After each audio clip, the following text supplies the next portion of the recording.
नमस्कार। आज हम बात करने वाले हैं पीएम किसान ई-केवाईसी के बारे में। मतलब इसको स्टेप बाय स्टेप कैसे पूरा किया जाता है, वो भी एक कॉमन सर्विस सेंटर यानी सीएससी के जरिए। तो चलिए इस पूरी प्रक्रिया को ना एकदम बारीकी से समझते हैं। तो सबसे पहला और जरूरी सवाल कि पीएम किसान सम्मान निधि का जो खाता है क्या वो पूरी तरह से तैयार है? क्योंकि देखिए, अगर ई-केवाईसी पूरा नहीं हुआ ना तो इस योजना का जो पैसा है वो अटक सकता है। और ये इतना जरूरी क्यों है? वो इसलिए क्योंकि इस योजना के तहत किसानों को हर साल 6,000 रुपए की आर्थिक मदद मिलती है। अब ये मदद बिना किसी रोक टोक के मिलती रहे, इसके लिए ई-केवाईसी करवाना भाई वो तो बहुत ही जरूरी है।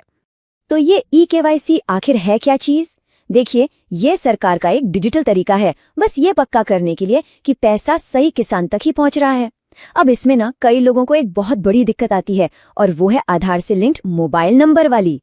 लेकिन जो तरीका आज हम देखने वाले हैं, मतलब सीएससी वाला तरीका, उसमें ये दिक्कत भी खत्म हो जाती है। तो चलिए शुरू करते हैं। सबसे पहला स्टेप है सीएससी पोर्टल पर लॉगिन करना। देखते हैं कि ये कैसे किया जाता है। देखिए, बहुत ही सीधा सा प्रोसेस है। सबसे पहले पीएम किसान की जो ऑफिशियल वेबसाइट है उस पर जाना है। वहां पर एक एक्सटर्नल लॉगिन का बटन दिखेगा, उस पर क्लिक करना है और फिर सीएससी लॉगिन का ऑप्शन चुन लेना है। इसके बाद क्या करना है, जो सीएससी ऑपरेटर हैं उन्हें अपनी आईडी, अपना पासवर्ड और स्क्रीन पर जो कैप्चा कोड दिख रहा है वो डालकर साइन इन करना होगा। बस इतना करते ही वो अपने डैशबोर्ड में पहुंच जाएंगे। बहुत बढ़िया, लॉगिन तो हो गया। अब आते हैं हम अपने अगले स्टेप पर। इसमें हमें किसान की जानकारी ढूंढनी है और जो सर्विस फीस है उसकी पेमेंट करनी है। डैशबोर्ड पर ही एक ऑप्शन मिलेगा बायोमेट्रिक आधार ऑथेंटिकेशन का। बस इस पर क्लिक करना है, किसान का आधार नंबर और कैप्चा कोड डालना है और फिर सर्च बटन दबा देना है। अगर किसान इस योजना में रजिस्टर्ड होगा तो उनकी पूरी जानकारी स्क्रीन पर आ जाएगी। और हाँ, एक बात और, इस सर्विस के लिए एक तय फीस भी है। जो सीएससी ऑपरेटर्स हैं वो इस पूरे काम के लिए किसान से 15 रुपए चार्ज कर सकते हैं। अच्छा, पेमेंट का तरीका भी ना एकदम सिंपल है। किसान से फीस लेने के बाद ऑपरेटर के अपने सीएससी वॉलेट से एक छोटा सा अमाउंट कट जाता है। इसके लिए बस उन्हें अपना वॉलेट पासवर्ड और पिन डालना होता है। चलिए, पेमेंट भी हो गई। अब हम आ गए हैं इस प्रोसेस के सबसे जरूरी हिस्से पर, बायोमेट्रिक केवाईसी। मतलब किसान के फिंगरप्रिंट से उनकी पहचान को कंफर्म करना। अब अगले पेज पर एक मोबाइल नंबर डालने को कहा जाएगा जिस पर एक ओटीपी आएगा। और यहीं पर वो सबसे काम की बात है जो इस पूरे प्रोसेस को बहुत ही आसान बना देती है। तो देखिए, सबसे जरूरी बात यह है कि अगर ई-केवाईसी किसी सीएससी सेंटर से करवाया जा रहा है तो ये बिल्कुल भी जरूरी नहीं है कि मोबाइल नंबर किसान के आधार कार्ड से लिंक हो। सच कहूं तो सीएससी से केवाईसी करवाने का ये सबसे बड़ा फायदा है।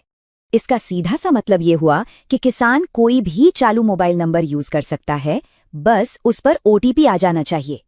अगर कोई खुद से ऑनलाइन ई-केवाईसी करने की कोशिश करता है तो वहां पर आधार से लिंक मोबाइल नंबर होना ही चाहिए।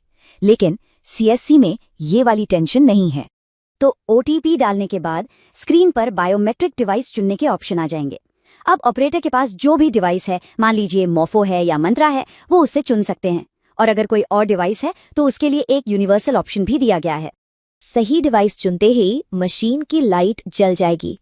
फिर किसान को उस पर अपनी उंगली रखनी है और जैसे ही फिंगरप्रिंट ठीक से कैप्चर हो जाएगा ना, स्क्रीन पर कैप्चर सक्सेसफुल का मैसेज आ जाएगा।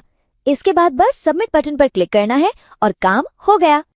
और लीजिए, इसी के साथ ये पूरी प्रक्रिया सक्सेसफुली खत्म हो जाती है। चलिए देखते हैं कि आखिर में स्क्रीन पर क्या मैसेज आता है। सबमिट करते ही स्क्रीन पर ये कंफर्मेशन मैसेज आ जाएगा, केवाईसी इज सक्सेसफुली डन। इसका सीधा सा मतलब है कि किसान की ई-केवाईसी की प्रक्रिया ऑनलाइन पूरी हो गई है। तो कुल मिलाके ये था सीएससी के जरिए ई-केवाईसी करने का पूरा और आसान तरीका। ये उन किसानों के लिए तो बहुत ही मददगार है जिनके पास आधार से लिंक किया हुआ मोबाइल नंबर नहीं है। हाँ, ऐसा नहीं है कि किसान खुद नहीं कर सकते, वो चाहे तो खुद से भी अपनी केवाईसी कर सकते हैं, लेकिन उसका तरीका थोड़ा अलग होता है। ये जो पूरा प्रोसेस है ये दिखाता है कि टेक्नोलॉजी वेरिफिकेशन को कितना आसान बना सकती है। और ये हमें एक बड़े सवाल पर सोचने के लिए भी मजबूर करता है कि नागरिकों के लिए जो दूसरी जरूरी सेवाएं हैं उनकी डिजिटल वेरिफिकेशन की प्रक्रियाओं को और ज्यादा आसान और ज्यादा सुलभ बनाने के लिए क्या किया जा सकता है। इस पर सोचिएगा जरूर और हाँ, ये जानकारी देखने के लिए आपका बहुत बहुत धन्यवाद। एक और जरूरी बात, अगर आप एक फ्री NSDL आईडी लेना चाहते हैं तो उसका URL नीचे दिया हुआ है और यही लिंक आपको वीडियो के डिस्क्रिप्शन में भी मिल जाएगा। बस उस लिंक पर क्लिक करके आप बहुत ही आसानी से बिल्कुल फ्री में NSDL की आईडी के लिए अप्लाई कर सकते हैं। अब इस NSDL आईडी से ना आप कई जरूरी सेवाएं शुरू कर सकते हैं, जैसे कि पैन कार्ड सर्विस है, अपडेट सर्विस है और भी दूसरी जरूरी सुविधाएं। ये सारी सेवाएं बहुत ही सिंपल तरीके से काम करती हैं और आप इन्हें अपनी दुकान या सेंटर से बहुत आराम से शुरू कर सकते हैं। तो नीचे दिए गए URL पर क्लिक करिए। याद रखिए, वीडियो के डिस्क्रिप्शन में भी लिंक है और अभी तुरंत अपनी फ्री NSDL आईडी के लिए अप्लाई कर दीजिए।